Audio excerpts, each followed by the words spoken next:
the appreciation that he has expressed, in having you, the Deputy Minister, at the edge right here. We are indeed grateful to the Almighty for giving you the inspiration to visit SSM. And as I said earlier, the Asia has also expressed that we are also expectant of this coming to SSM.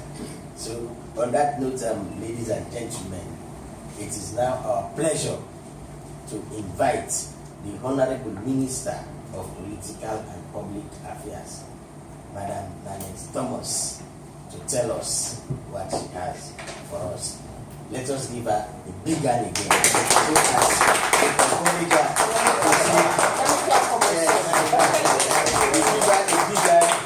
So that it will encourage her to say something that will lift the image of SSM,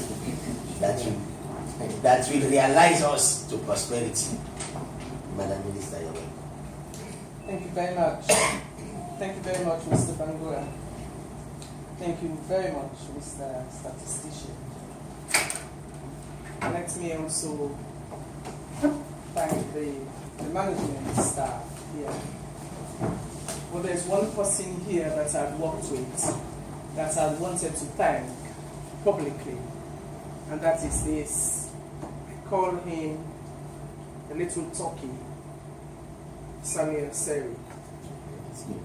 I worked with him during the census. I harassed him, to be very honest, because anytime someone would call me that the enumerator has not got to that person's house, the only person I will call is saying, "What are you guys doing? What are you guys doing?"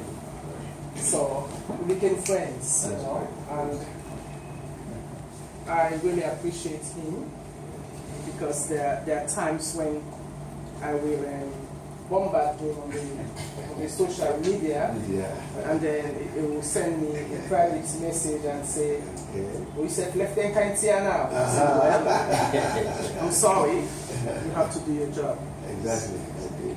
Thank you, and I appreciate you. Let me also thank all of you here for conducting the census.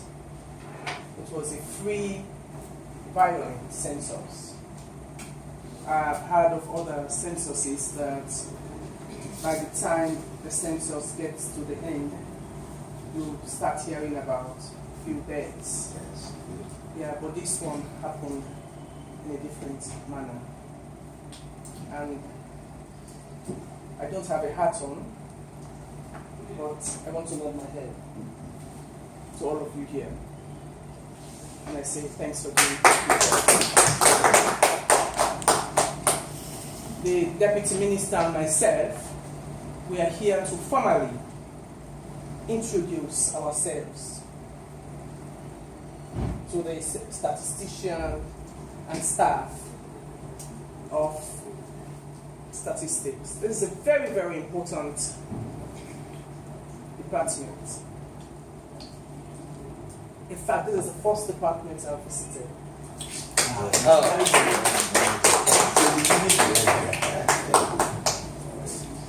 And my office is both political and public, and will also be focusing greatly on the public side of my office, because it is very, very important as well. Under my mandate as Minister of Political and Public Affairs, I will be visiting respective offices. And I will visit all political parties. I will visit all youth groups, women's groups, and of course statistics in Leone. And I'm here today to pay you guys an official visit and to thank you very much for a job well done. My ministry is willing to partner with Statistics Sierra Leone. I have to work with each and every other Sierra Leonean in this country. It's not only going to be Ministry of Political Affairs, it's Ministry of Political and Public Affairs. And the common denominator for each and every one here is Sierra Leone. Let's just forget about the party lines. Let's just forget about the colors. Let us take ownership of this country. And let us turn Sierra Leone around and make it into another united nation. And it will not happen without you, and you, and you, and you, and myself. I'm going to collaborate with all the MDAs in this country. I'm going to work with all of the embassies. My ministry is one of the pillars that will help the president in analyzing the domestic politics as well as international relations of Sierra Leone. I've got an open door policy. You're welcome to my office at any time. My doors are always open for consultation. I have Mr. Bangura saying that I'm here with my deputy. Yes, I'm here with my deputy. From the first day of office, we took an oath that failure is not an option. This office is going to be the ministry of all ministries. I cannot understand why people keep saying that there's nothing, Ministry of Political and Party Affairs. The office is dormant. Well, it's a new day, it's a new dawn. I'm going to make sure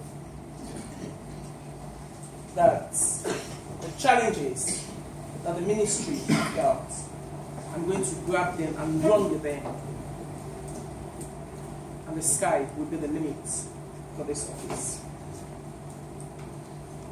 You spoke about the synergy.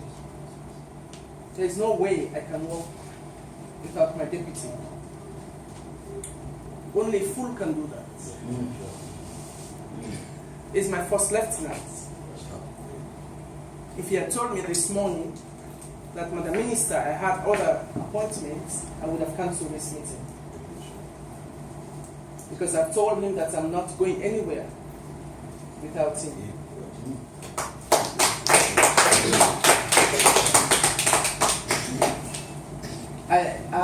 I listened to the SG saying that one of the core functions of this office is to give information. There are so many grumblings about the figures, the outcome of the results of the census. I hope you will open your doors to all of the journalists, so at least they can help you clear the air. Let me say here that any office that wants to function properly must have and should have the members of the 12th estate on their side. Right. If you do not, you're doomed for failure.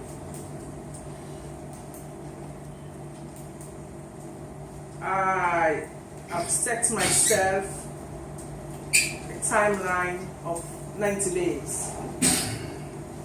I come from a country whereby once you are given an appointment, they give you a 90 days probation. That's the United States of America. That is exactly what I've done for myself. And one of the things that I'm going to do for my ministry is to rebrand that ministry, create a lot of public awareness, and I'm going to make sure that I have a robust communication unit. Because if you do not have a robust communication unit, nobody knows about what is happening with the ministry. I have asked my permanent secretary to contact all of the media houses, so at least my ministry can sign a memorandum of understanding with them, because I have to and I must have a Ministry of Political and Public Affairs hour. in which I'll be inviting all of the MDAs to participate in that hour. Another thing that I'm planning to do for the next 3 months is to create a blueprint for my office. I've also asked my permanent secretary that I also need a strategic plan of action, which would serve as my Bible or the Quran. And that's what we'll use to work for the next 2 years. People have been asking me, how are you going to do this?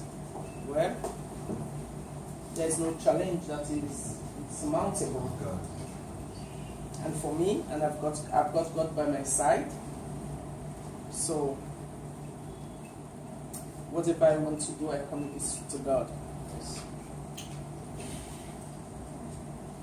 I've made up my mind with determination that I'm going to convert the NPP into an international acclaimed ministry attracting public attention.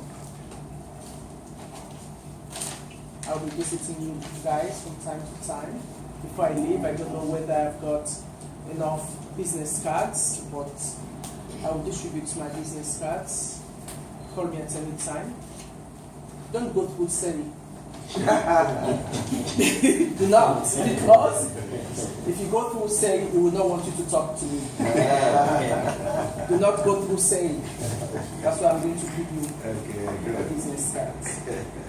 I've got an open door policy. The only person I'm allowed to visit my home will be saying, because he has already been here.